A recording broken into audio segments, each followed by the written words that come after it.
गेल्या 5 दिवसांपासून नाशिकच्या नारायण बापू नगर आडाव चौक या ठिकाणी श्रीराम उत्सव समितीच्या वतीनं विविध धार्मिक कार्यक्रमांचं आयोजन करण्यात आलं। त्यामध्ये 5व्या दिवशी हभप श्री रामशास्त्री सानप महाराज यांनी रामकथा कीर्तनाच्या माध्यमातून राजकारण प्रभू श्रीराम यांच्या जन्मोत्सवाचा उलगडा करत उपस्थितांचं प्रबोधन केलं।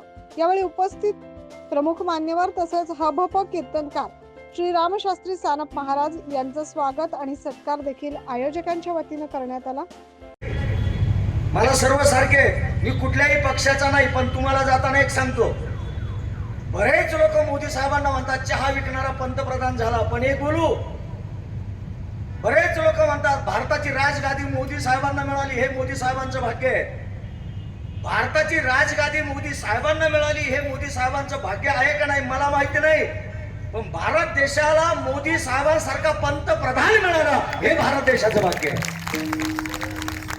अरे येड्याओ, 1526 पासून रामाला, अरे त्या रामाच्या आईने रामाला फक्त 14 वर्ष वनवास दिला रे, पण तुम्ही हिंदुस्थान मधल्या लोकांनी 500 वर्ष रामाला वनवास दिला, याची यत्किंचित तुम्हाला खंत वाटत नाही। आणि आजही तुम्ही राम मंदिरावर बोलतात, प्रभू रामचंद्राबद्दल आक्षेपार्थ बोलतात, प्रभू रामावर रामाच्या मंदिरावर ऑब्जेक्शन घेणारी मंडळी आपली, दुःख वाटतं। फक्त एक जाताना सांगतो, सर्व ठिकाणी राजकारण आणा, पण अध्यात्मामध्ये आणि तत्वज्ञानामध्ये प्लीज अँड रिक्वेस्ट बापा हो, राजकारण आणू नका। का?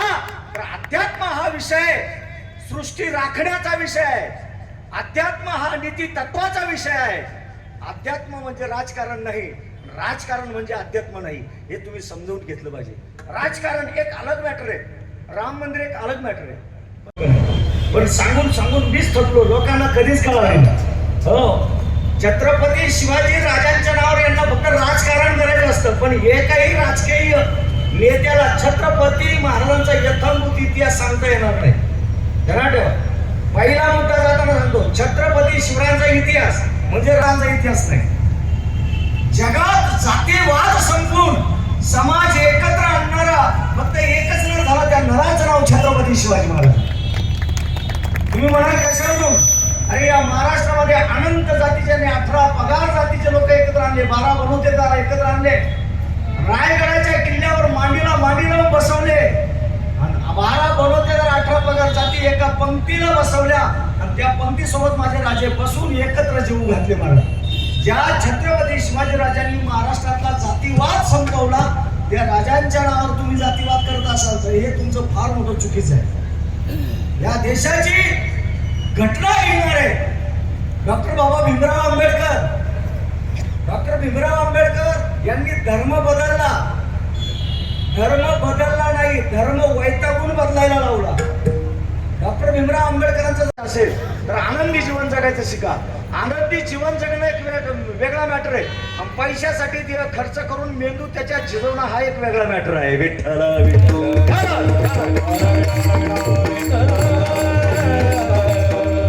पैसा कमवा, जरूर कमवा, कारण ह्या युगात पाय टाकायला 1 रुपया लागतो। मी नाही म्हणत नाही, पैसा भरपूर कमवा, पण शरीर सांभाळून पैसा कमवा। शरीर खर्च करून पैसा कमावता, कमवलेला पैसा शरीर रिपेअर करण्यासाठी डॉक्टरकडे घालवतात, सारखंच होतं। म्हणून या चक्रव्यूहातून जर तुम्हाला सुटायचं असेल तर संसार कसा करावा याची व्याख्या रामायणात आहे, नीट आहे का? भगवान परमात्म्याचे खूप मोठे अवतार खूप झालेले, देवाचे अवतार खूप आहे, पण संसार कसा करावा याची व्याख्या रामायणामध्ये आहे। राजकारण कसं करावं याची व्याख्या महाभारतात आहे, आणि संसार राजकारण सर्व सुलभ व्हावं हे जर तुम्हाला वाटत असेल तर याची व्याख्या आमच्या संतांच्या अभंगात म्हणजे हरीच्या गाथात आहे। कलियुगामध्ये 33 कोटी देव आहेत, पण 33 कोटी देवामध्ये संतांनी फक्त एकच सांगितलं, तेवढंच नामस्मरण कला कर कलियुगात। कोणतं? ते नाम सोपे रे रामकृष्ण गोविंद, नाम सोपे रे रामकृष्ण, सोपे रे रामकृष्ण,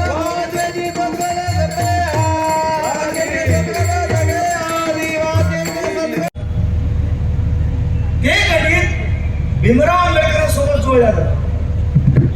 तुम्हाला माहितीसाठी सांगतो, डॉक्टर भीमराव आंबेडकरांच्या धर्मपत्नी आईसाहेब रमाबाईला माहिती होतं माझा नवरा परदेशात शिक्षण घेतोय, कोणकोणती जबाबदारी मी मामांजीवर टाकायची। मामांजी म्हणजे छत्रपती जमा केलेलं शेण थापायचं, थापलेल्या गौऱ्या वाळवायच्या, वाळवलेल्या गौऱ्या गावात नेऊन विकायच्या आणि त्याचा 1-1 रुपया जमा करून 10-5 रुपये साठले का रमाबाईंनी शाहू महाराजांकडे जायचं आणि सांगायचं, मामांजी तुम्ही तुमच्या मुलाच्या शिक्षणाला पैसे कमी पडणार नाही, पण बायको म्हणून माझाही काही शिक्षणात हातभार असावा म्हणून मी गौऱ्या जमा विकून पैसे जमा केलेले, एवढे पैसे तुमच्या लेकराच्या शिक्षणाला लावा. महाराज छत्रपती शाहू महाराज रमाबाईच्या हातून पैसे घेताना हसायचे, पण रमाबाई निघून गेल्यानंतर खरं सांगायचे, भीमा तुला रमाईसारखी धर्मपत्नी मिळाली म्हणून तुझा प्रवास चांगला आहे. एक जाताना सांगतो महाराज, हा प्रकार का घडला तर त्या काळात जातीवाद हा विषय मिटलेला होता, जातीवाद नव्हताच. त्याला ठेवा. आज तुम्हाला जातीवादाने लोक पोखरत केले. मी तुम्हाला जाताना सांगतो, जातीवाद करू नका. जातीसाठी माती खा, मी नाही म्हणत नाही, जातीचा स्वाभिमान बाळगा, पण माझ्या जातीचा मी.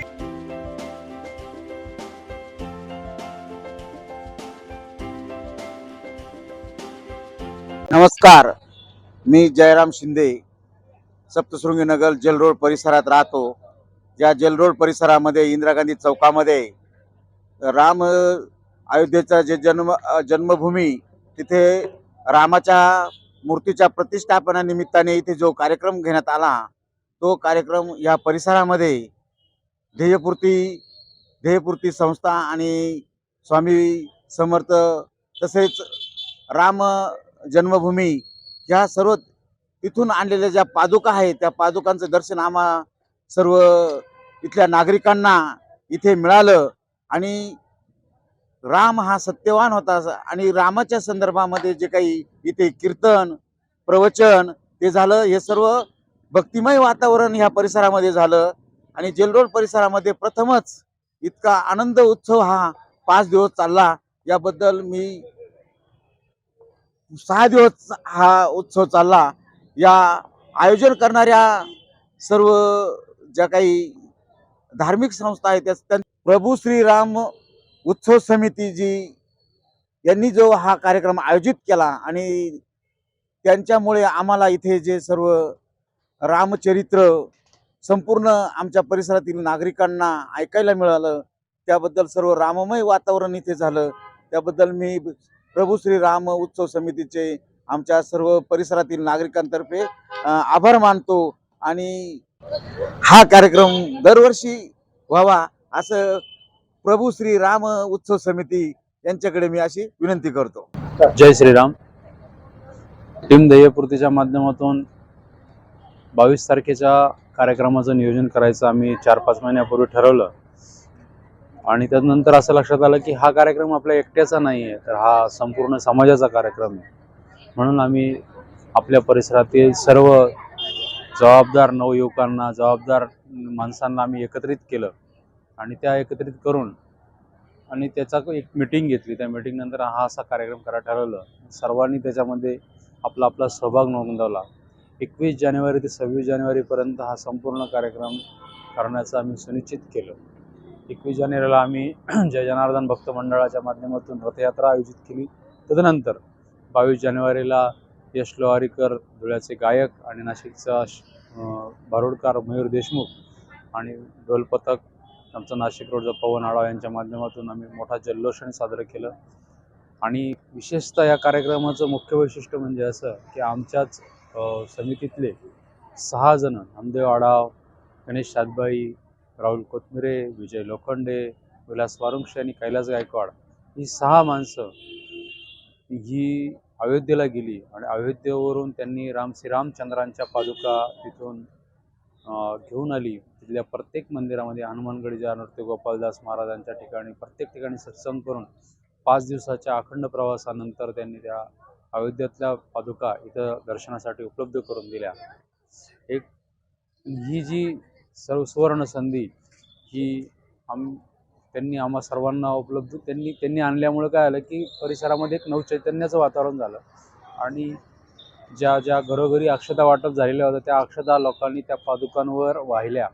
गेल्या 4 दिवसापासून आम्ही ह्या कार्यक्रमाचं जे संयोजन करतो, उत्तरोत्तर नागरिकांचा प्रतिसाद वाढत आहे. दरम्यान यावेळी उपस्थित प्रमुख मान्यवरांनी संयोजक कैलास आढाव, नामदेव आढाव, आणि प्रभू श्रीराम उत्सव समितीने परिसरातील नागरिक व श्रीराम भक्तांसाठी आयोजित केलेल्या या धार्मिक कार्यक्रमामुळे आनंदलेल्या नागरिकांनी श्रीराम उत्सव समितीचे तोंड भरून कौतुक केले. 9 न्यूज महाराष्ट्रासाठी प्रतिनिधी जितेंद्र नरवाडे.